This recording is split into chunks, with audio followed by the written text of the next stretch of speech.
kelas C yang beranggotakan saya Andika Ernesto dengan NIM 2404031110. Saya Marcelin Nababan dengan NIM 2404031144. Saya Jose Morris Temorang dengan NIM 2404031151. Kami di sini ingin mempresentasikan hasil kerja kelompok kami, yaitu dengan judul Metode Kapasitansi dengan menggunakan bahasa pemrograman Python. Baik, di sini saya akan menjelaskan simulasi konsep kapasitansi menggunakan Python.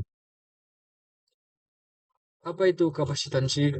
Kapasitansi adalah kemampuan suatu benda atau biasanya komponen elektronik yang disebut kapasitor untuk menyimpan muatan listrik. Konsep ini pertama kali dikenalkan oleh ilmuwan bernama Michael Faraday. Konsep dasar yang pertama rumus kapasitansi yaitu C sama dengan Q per V, di mana C sama dengan kapasitansi, Q sama dengan muatan listrik, V sama dengan tegangan. Yang kedua, satuan kapasitansi atau farad. Biasanya digunakan satuan lebih kecil, yaitu mikrofarad, nanofarad, picofarad. Yang ketiga, ada prinsip kerja. Kapasitor menyimpan energi dalam bentuk medan listrik. Selanjutnya ada persamaan matematis kapasitansi. Pertama, kapasitor pelat sejajar. Rumusnya sama dengan C sama dengan K dikali E0 tambah A per D. K sama dengan konstanta bahan. E0 sama dengan permitivitas vakum. A sama dengan luas permukaan pelat. D sama dengan jarak antar pelat. Yang kedua, ada kapasitor silinder. Rumusnya adalah C sama dengan 2V E0 dikali L per Ln dalam kurung B per A tutup kurung. L sama dengan panjang silinder, AB sama dengan jari-jari dalam dan luar. Selanjutnya ada kapasitor bola. Rumusnya C sama dengan 4V E0 dikali AB sama per B dikurang A. AB adalah jari-jari bola dalam dan luar. Selanjutnya ada rangkaian kapasitor, yaitu rangkaian seri dan rangkaian paralel. Rangkaian seri yaitu 1 per C total sama dengan 1 per C1 tambah 1 per C2 tambah 1 per C3 tambah seterusnya. Yang kedua ada rangkaian paralel, yaitu C total sama dengan C1 tambah C2 tambah C3 dan selanjutnya. Selanjutnya, hasil simulasi kapasitor pelat sejajar. Di sini dari codingan yang kami buat, muncullah hasil simulasi kapasitor pelat sejajar, di mana parameter yang digunakan luas pelat 100 cm kuadrat, jarak antar pelat 1, mm, konstanta dielektrik 1,0, artinya udara atau vakum. Hasil perhitungan, kapasitansi 0,09 nF atau nanofarad, tegangan 10,0 V, muatan 0,00 mikrocoulomb, energi tersimpan 0,00 mJ. Catatan, nilai muatan dan energi tersimpan menjadi 0 kemungkinan karena tidak ada muatan yang disimulasikan atau output simulasi menampilkan pembulatan. Yang kedua, kapasitor silinder. Parameter yang digunakan panjang silinder 10 cm, jari-jari dalam 1,0 mm, jari-jari luar 3,0 mm. Hasil perhitungannya, kapasitansi 80,42 pF atau picofarad. Penjelasannya, kapasitor silinder ini bentuknya seperti dua tabung yang satu dimasukkan ke dalam yang lain, dan kapasitasnya dipengaruhi oleh selisih jari-jari serta panjang tabung. Yang ketiga ada kapasitor bola. Parameter yang digunakan jari-jari bola dalam, yaitu 1 cm, jari-jari bola luar 2 cm. Hasil perhitungannya, kapasitansi 222,71 pF atau picofarad. Penjelasannya, kapasitor bola terdiri dari dua bola konsentris. Semakin kecil jarak antar kedua bola, semakin besar kapasitansinya. Baik, selanjutnya akan dijelaskan oleh teman saya. Selanjutnya kita akan membahas hasil simulasi rangkaian kapasitor. Terlihat di sini pada simulasi ini digunakan 3 buah kapasitor dengan nilai kapasitansi sebagai berikut. Yang pertama C1 dengan nilai 1 mikrofarad, yang kedua C2 dengan nilai 2 mikrofarad. Yang ketiga C3 dengan nilai 5 mikrofarad. Nilai-nilai yang tadi sebelumnya saya bilang digunakan untuk menghitung kapasitansi total pada dua jenis konfigurasi rangkaian seri dan paralel.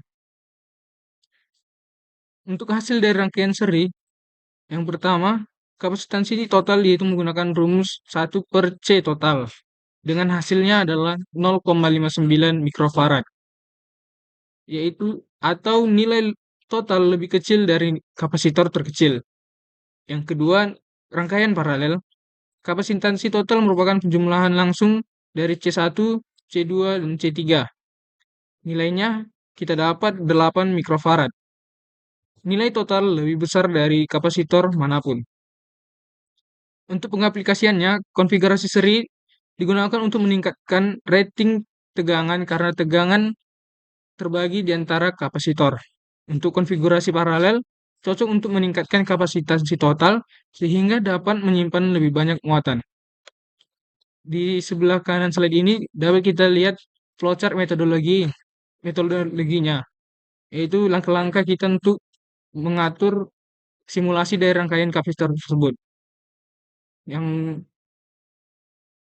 untuk langkah pertama dapat kita mulai, yang kedua inisialisasi konstanta fisika, yang selanjutnya input parameter kapasitor, selanjutnya lagi perhitungan kapasitansi, selanjutnya perhitungan muatan dan energi, selanjutnya analisis rangkaian seri atau paralel, selanjutnya visualisasi hasil, selanjutnya output hasil simulasi, dan akhirnya lanjut analisis rangkaian kapasitor. Untuk rangkaian seri dapat kita lihat di program Python gambar yang sebelah kiri.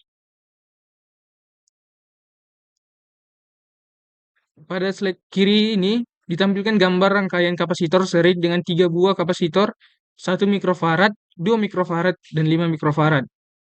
Dalam rangkaian seri, kapasitansi total dihitung dengan menggunakan rumus sebelumnya.